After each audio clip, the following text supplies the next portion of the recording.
अस्सलाम वालेकुम दोस्तों। Shane Watson Pakistan cricket team की हेड कोचिंग के लिए मजबूत उम्मीदवार थे, लेकिन अब उन्होंने भी जो है वो कोचिंग लेने से इनकार कर दिया है। क्या वजह है? आईपीएल क्यों आड़े आया इस कोचिंग के अंदर, और इसके साथ साथ पैसों के हवाले से क्या मामला थे, क्यों नहीं तय पा सके, ये सारी चीज़ें इस व्लॉग में डिस्कस करेंगे। सबसे पहले बैकग्राउंड पे एक नज़र डाल लेते हैं। शेन वाटसन इस वक्त जो है वो कोचिंग कर रहे थे कोयटा ग्लेडिएटर की PSL 9 के अंदर, लेकिन कोयटा की टीम जो है वो बाहर हो चुकी, फाइनल के लिए क्वालिफाई नहीं कर सकी, जिस वजह से जो है वो तमाम के तमाम उनके फॉरेन प्लेयर और शेन वाटसन खुद वो जो है वो वापस चले गए हैं अपने मुल्क। कुछ लोग कह रहे थे कि वो यहीं ठहरेंगे क्योंकि वो पाकिस्तान के साथ उनके कोचिंग के मामला तय पा रहे हैं, तो उसके बाद पाकिस्तान की सीरीज़ है, तो इस वजह से जो है वो यहाँ पे रहेंगे और यहाँ पे रह के जो है वो पाकिस्तान टीम के साथ काम करेंगे PSL के बाद, और फिर पाकिस्तान की न्यूजीलैंड के साथ सीरीज़ है तो उसके वो उनकी पहली असाइनमेंट होगी। लेकिन उनके मामला तय नहीं पा सके। उन कुछ खबरें सामने आई कि उन्होंने जो है वो 4 करोड़ रुपए मांगा, कभी 2 करोड़, कभी जो है वो $2 मिलियन, इस तरह की जो है वो खबरें सामने आ रही हैं। हालांकि फ़ीस थे डायरेक्टर, उन्होंने भी 1 करोड़ रुपए मांगा। मिकी आर्थर थे, जब आए तो उनको भी पता था कि पाकिस्तान टीम के अंदर जो है वो मुस्तकिल एक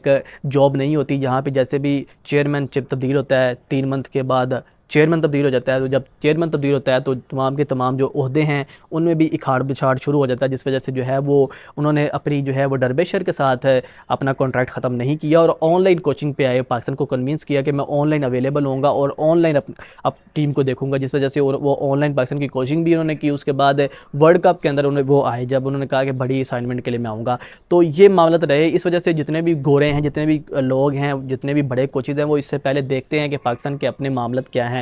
तो पाकिस्तान की स्टेबिलिटी तो नहीं है, ये हम सब जानते हैं, लेकिन जो है वो जितने भी कोचेज़ हैं उनकी अपनी बड़ी कमिटमेंट्स हैं। जैसे अब जितने भी बड़े कोचेज़ हैं, वो देख लें, वो IPL दीगर जितनी भी लीग्स हैं, इस वक्त पूरी दुनिया के अंदर बहुत सी लीग्स चल रही हैं, तो लीग्स के साथ भी उनके अपने बहुत ज़्यादा कॉन्ट्रैक्ट्स होते हैं, तो ऑलरेडी वो इस के साथ चल रहे होते हैं और लीग से उनको पैसा भी दे जाता है। वो 1 मंथ की जॉब होती है, एक सीज़न की जॉब होती है, तो उसमें जो है वो इतना ज़्यादा इशू नहीं होता, तो इस वजह से जो है वो उनको टेंशन भी नहीं होती, तो वहाँ पे पैसा भी उनको ज़्यादा मिलता है लीग्स के अंदर। तो फिर कोचेज़ की ज़्यादातर कोशिश होती है कि वो 1-2 अच्छी लीग्स पकड़े, वहाँ पे कोचिंग करें और फिर वो रिलैक्स रहे।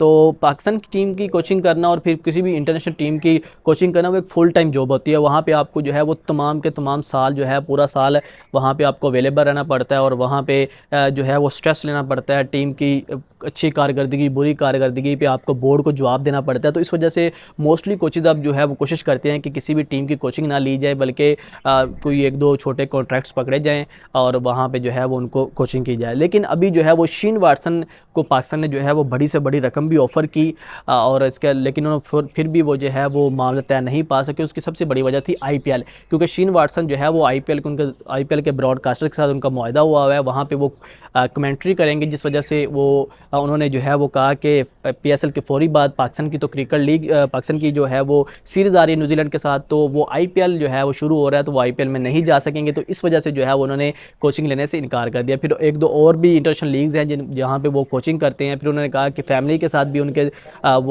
जो है वो फैमिली के साथ भी उनके काफ़ी ज़्यादा मामलत हैं, तो इस वजह से वो उनको भी टाइम देना चाहते हैं, तो पाकिस्तान की कोचिंग वो नहीं कर सकते। तो इस वजह से अब मामला ये तय पाए हैं जी, पाकिस्तान का नया कोच कोई और देखा जाएगा। डैरेन समी ने तो ऑलरेडी इनकार कर दिया कि वो कहते हैं कि वो कॉन्ट्रैक्टेड है वेस्ट इंडीज़ के साथ, उनको चैंपियन बनाना चाहते हैं। तो इस वजह से अब पाकिस्तान की कोचिंग के लिए शेन वाटसन भी नहीं है, डैरेन समी भी नहीं है, तो अब पाकिस्तान जो है वो कोशिश कर रहा है किसी और नया गोरा कोच तलाश किया जाए। खैर, आपके लोग क्या समझते हैं कि पाकिस्तान टीम का हेड कोच कौन होना चाहिए? क्या कौन है जो गोरा होना चाहिए या पाकिस्तान से होना चाहिए, और कौन सा नाम आप सजेस्ट करेंगे पाकिस्तान की हेड कोचिंग के लिए? कमेंट सेक्शन में अपनी राय का इज़हार ज़रूर कीजिएगा। इसी के साथ शरोज़ा में को इजाज़त दीजिए। अल्लाह हाफिज़।